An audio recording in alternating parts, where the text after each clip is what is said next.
था कि डोपामिन का लेवल कम हो जाने की वजह से, डोपामिन का लेवल कम क्यों होगा? जब सस्टेंशन नाइग्रा के सेल्स डैमेज होना स्टार्ट करेंगे तो डोपामिन का लेवल ऑटोमेटिकली डिक्रीज होना शुरू होता है, और डोपामिन का लेवल डिक्रीज होगा, एसिटाइलकोलिन का लेवल क्या होगा? इंक्रीज होगा।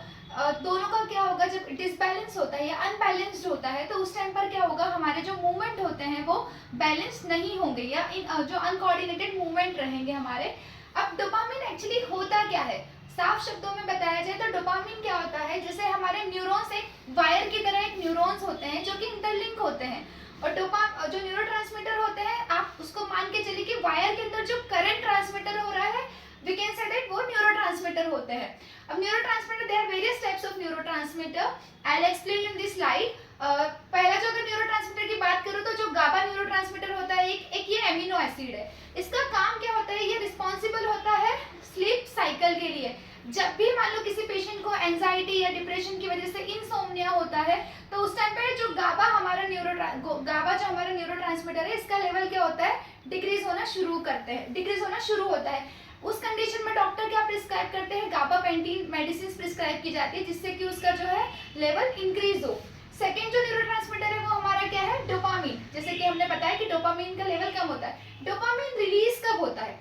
जब भी आप कोई एक्टिविटी कर रहे हो और आप उसमें जॉयफुल लाइक फील करते हो, आपको अच्छा लगता है वो काम करना, उस टाइम पे डोपामिन रिलीज होना शुरू करता है। अब एसिटाइलकोलिन क्या होता है? एसिटाइलकोलिन क्या होता है कि इसका काम होता है यूजुअली मसल का कॉन्ट्रैक्शन करवाना।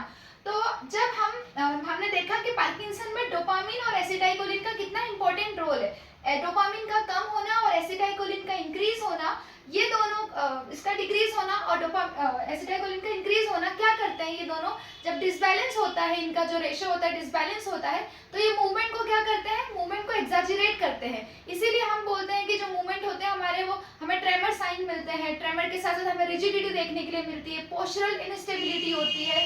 इसी तरीके से हम बात करें तो कुछ हमारे पास साइन एंड सिम्टम्स होते हैं, जैसे हमने पहले वीडियो में डिस्कस किया था कार्डिनल फीचर्स के बारे में। कार्डिनल साइंस होते हैं वो कौन से थे हमारे? हमने निमोनिक के थ्रू लर्न किया था, दैट इज ट्रैप।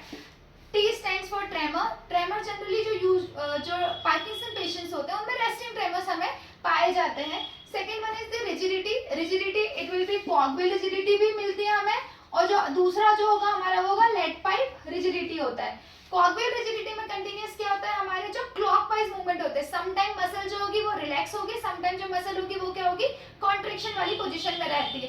तो कॉगविल जो रिजिडिटी होती है यूजुअली अपर एक्सट्रीमिटी में होती है, जो लेग पाइप रिजिडिटी होती है वो लोअर लिम्ब एक्सट्रीमिटी में होती है। Leg pipe rigidity through out the passive movements हमें मसल का कॉन्ट्रैक्शन फील होता है, स्टीफनेस फील होती है। थर्ड था हमारा एकाइनेसिया और ब्रेडिकाइनेसिया, जिसमें स्लोनेस ऑफ मूवमेंट हमें मिली थी। पोस्चरल इनस्टेबिलिटी में हमने देखा था कि पेशेंट का क्या होता है? स्टूप पोस्चर हो जाता है, जैसे मैंने यहाँ पे बताया। पोस्चर जो पेशेंट का जो पोस्चर कैसे रहेगा? Stoop posture. पेशेंट आगे की तरफ झुकने लगता है, आगे की तरफ झुकने लगेगा, उसका फॉरवर्ड टिल्टिंग होगा ट्रंक का। आगे झुकने की वजह से क्या होता है? हम बैक पोस्चर पेशेंट अडॉप्ट करता है। पेशेंट के जो एक्सप्रेशंस होते हैं, जो पेशेंट का जो फेस होता है वो होता है मास्क फेस। नीदर वो ना तो हंसते हैं ना ही उनके फेस पे जो एक्सप्रेशन लेस रहते हैं। इनकी जो आर्म होता है स्विंगिंग कम हो जाती है। जो हम अगर हम गेट में अगर हम पैटर्न की बात करें, जो हमारा गेट की बात करें, तो आर्म स्विंगिंग हमारा जो है वो मेजर डिटर्मिनेंट है, लेकिन minor determinants of the gate होता है। लेकिन पार्किंसन पेशेंट में अगर देखा जाए तो उनका जो आर्म स्विंगिंग होता है वो रिड्यूस्ड हो जाता है। इसके बाद हैंड ट्रेमर्स की मैंने बात की कि जो रेस्टिंग ट्रेमर्स होते हैं, नी और हिप का माइल्ड फ्लेक्शन होता है। अगर हम पोस्चर की बात करें तो हिप और नी जो होता है वो फ्लेक्शन में जाते हैं।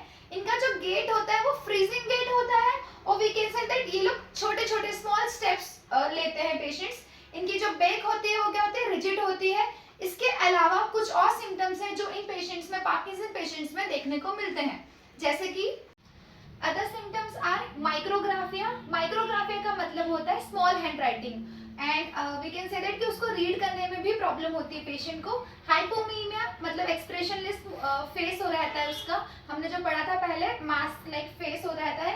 एकिस्थीसिया से मतलब होता है कि इनर उसको रेस्टलेसनेस लगता है and need to move due to the acetylcholine का लेवल बढ़ जाने की वजह से उसको क्या लगता है, एकिस्थीसिया टाइप के मूवमेंट फील होते हैं।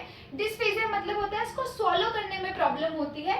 ब्रेडिफ्रेनिया का मतलब होता है it is a disorder of the intellectual function का, इसका जो इंटेलेक्चुअल वो क्या होता है वो कम हो जाता है। पीआईजीडी का मतलब होता है पोस्चरल इनस्टेबिलिटी, गेट डिस्टर्ब, जैसे कि हमने बताया पोस्चर इनस्टेबिलिटी की वजह से उसका जो गेट होता है वो क्या होता है, डिस्टर्ब होता है, नी और हिप फ्लेक्शन में जाने लगते हैं, फ्रीजिंग गेट होता है, उसके बाद जो उसके स्टेप्स रहेंगे वो स्मॉल स्टेप्स होते हैं। So this all are the other symptoms. Now next move further to the diagnosis.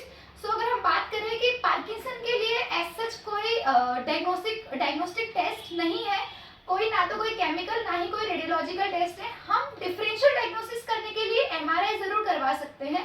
अगर हमें यूजुअली जो पार्किंसन होता है उसको हम डायग्नोस करते हैं on the basis of the clinical presentation और on the basis of the sign and symptoms. अगर हमें डायग्नोसिस करना हो पार्किंसन को तो हम कुछ स्केल्स के बेसिस पे उसको हम डायग्नोस कर सकते हैं। एक होता है फंक्शनल स्केल। फंक्शनल स्केल में क्या होता है, जो हमारा इनिशियल फेज होता है, इनिशियल फेज में पेशेंट को क्या होता है कि उसकी पहले यूनिलैटरल एक्सट्रीमिटी इन्वॉल्व होती है और पेशेंट जो होता है वो फुली इंडिपेंडेंट होता है। इसका मतलब है कि हम इनिशियल स्टेज में पार्किंसन को बहुत कम ही, मतलब ऐसा होता है कि हम इनिशियल स्टेज में पार्किंसन को डायग्नोसिस कर पा रहे हो। जो हमारा सेकंड होता है वो होता है हमारा माइल्ड होता है, जिसमें कि हमारी दोनों ही एक्सट्रीमिटी का इन्वॉल्वमेंट हो जाता है। इन्वॉल्वमेंट होने के बाद भी पेशेंट अपना जो डे टू डे एक्टिविटी है वो कर तो पाता है, लेकिन जो उसकी स्पीड होती है वो क्या होती है, स्लो होती है। तो जो सेकंड स्टेज हमारी है इसमें भी क्या होता है कि बहुत रेयर चांसेस है कि हम पार्किंसन को डायग्नोसिस कर पाए। यही कारण है कि पार्किंसन को हमने क्या बोला था, क्रोनिक वर्ड यूज किया था, क्योंकि वो लेटर स्टेज में डायग्नोस हो पाता है और ये यूजुअली क्या होता है more than 50 years of age के बाद होता है। अब जो हमारा थर्ड था वो है हमारा मॉडरेट स्टेज, जिसमें क्या होता है पेशेंट के दोनों एक्सट्रीमिटी तो इन्वॉल्व सेकंड स्टेज में हो गई थी। थर्ड स्टेज में क्या होता है पेशेंट पार्शली इंडिपेंडेंट और पार्शली डिपेंडेंट वर्क करता है। फॉर एग्जाम्पल अगर मैं मुझे चेयर से उठना हो तो मैं उठ तो पाऊंगी, लेकिन मुझे चलने के लिए हो सकता है वॉकर की या कोई असिस्टिव डिवाइस की हेल्प लगेगी। नाउ नेक्स्ट स्टेज जो होती है हमारी जो सीवियर स्टेज होती है, इसको हम दो तरीके से डिवाइड कर सकते हैं, जिसमें एक हमें असिस्टिव डिवाइस के थ्रू हम लोग मूवमेंट कर सकते हैं, और जो सीवियर में एक जो मोर सीवियर होता है उसमें क्या होता है व्हील चेयर बाउंडेड पेशेंट्स होते हैं।